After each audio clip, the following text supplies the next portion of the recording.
Good morning guys, welcome back to my channel. আশা করি সকলে ভালো আছো আর আমিও ভালো আছি। তো চলো আজকে আবার একটা নতুন ভিডিও তোমাদের সাথে শেয়ার করব। তো চলো সারাদিন আমি কি কাজ করি আর দোকানে কি কাজ করি এইসবই তোমাদের সাথে আজকের ভিডিওতে শেয়ার করব। তো তোমরা ভিডিওটা শেষ পর্যন্ত দেখতে থাকো। যদি ভালো লাগে অবশ্যই লাইক কমেন্ট শেয়ার করো।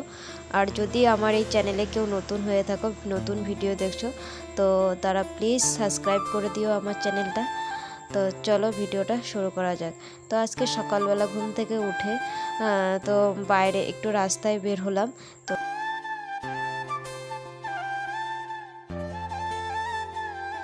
তো সকালবেলা ঘুম থেকে ওঠার পর চাদরগুলো রোদ্রে দিচ্ছিলাম। তো চাদরগুলো শুকানো হয়নি বৃষ্টির জন্য। তো মা তো বাড়িতে নেই, মা আগের দিন বাড়ি আসছিল, তো সেদিন এই চাদরগুলো ধোয়া হয়েছিল। তো সেদিন আর শুকানো হয়নি বৃষ্টি ছিল বলে। তো আমাদের এদিকে বৃষ্টি হয়েছিল, তো কয়েকদিন থেকে তো অনেক প্রচুর রোদ। তো কালকে বৃষ্টি হয়েছিল। তো তারপর সকাল সকাল ওগুলো রোদ্রে দিয়ে বিছানাটা করে নিচ্ছিলাম। তো এই ঘরে মা থাকে, আমি অন্য ঘরে থাকি। তো এই ঘরে বিছানাটা করে নিলাম। আর যেহেতু মা বাড়িতে নেই, তো আরও অনেক কাজ করতে হবে। তো এই জামা কাপড়গুলো ভিজা ছিল, ঘরে দেওয়া হয়েছিল। তো চলো আমার বিছানাটাও করে নিচ্ছি। এখন আমি এই ঘরটাতে আমি থাকি। তো এই বিছানাতে আমি থাকি আর ওই ঘরটাতে মা থাকে।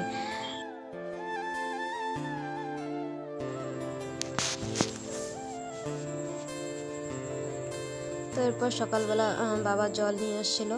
তো এই জলের বোতলগুলো ব্যাগ থেকে নামাচ্ছিলাম। তো আমরা যেহেতু বাড়ির জল খাই না, তো আরেক জায়গা থেকে জল আনে, বাড়ির জলটা খুবই খারাপ। তো এরপর চলে আসলাম বাসন ধোয়ার জন্য। তো কিছু বাসন ছিল, ওই বাসনগুলো ধুয়ে নিচ্ছি। আর তোমাদের বললামই মা বাড়িতে নেই। তো মা বাড়িতে নেই, আমার দিদির শ্বশুর মারা গিয়েছে।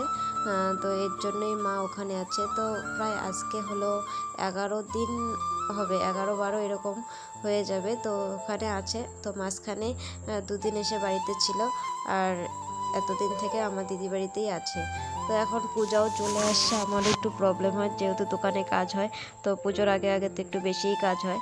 তো একা একা করতে একটু প্রবলেমই হয়। মা থাকলে বাড়ির কাজগুলো মা করে, আর আমি দোকানের কাজগুলো করলে সুবিধা হয়।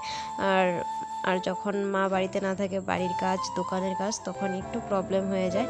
তো চলো যাই হোক, কী করা যাবে, যেহেতু প্রবলেম হয়ে গেছে ওটা তো কোনো ব্যাপার না, করতেই হবে। তো চলো এখন আমি বাসন তো ধোয়া হয়ে গেছে, এখন উঠানটা ঝাড় দিয়ে নিব। তো তারপরে বাদবাকি কাজগুলো করব। তোমরা ভিডিওটা দেখতে থাকো।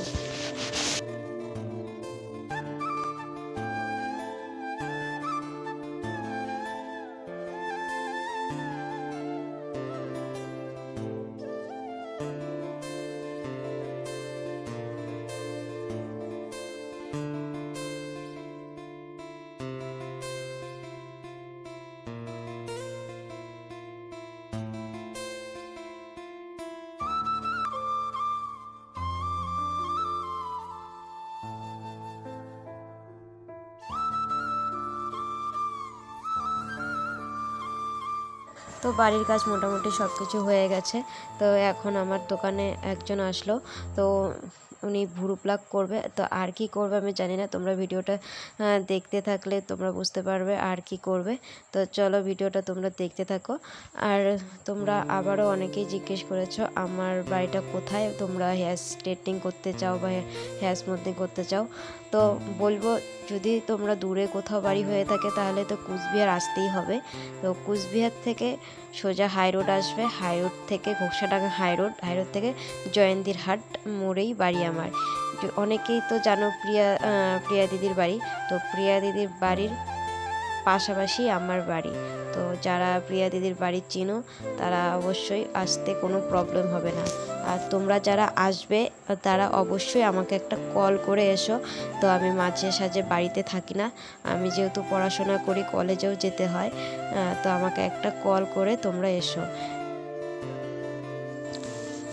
তো তোমরা যাদের কাছে আমার ফোন নাম্বার নেই, তো তারা ফেসবুকে আমাকে মেসেজ করতে পারো, কল করতে পারো। সাথী রায় দিয়ে আমার ফেসবুকটা আছে, তো ওখানে তোমরা ফ্রেন্ড রিকোয়েস্ট পাঠাতে পারো। আর ইনস্টাগ্রাম আইডি সাথীরা 76 দিয়ে আছে, তো ওখানে তোমরা মেসেজ বা কল করতে পারো তোমাদের যদি প্রবলেম হয়। তো আমি আগের ভিডিওতে আমি স্ক্রিনশট দিয়ে দিয়েছি, আমার ফেসবুক আইডির স্ক্রিনশট, ইনস্টাগ্রাম আইডির স্ক্রিনশট দুটোই দেওয়া আছে, ওখানে গিয়ে দেখতে পারবে।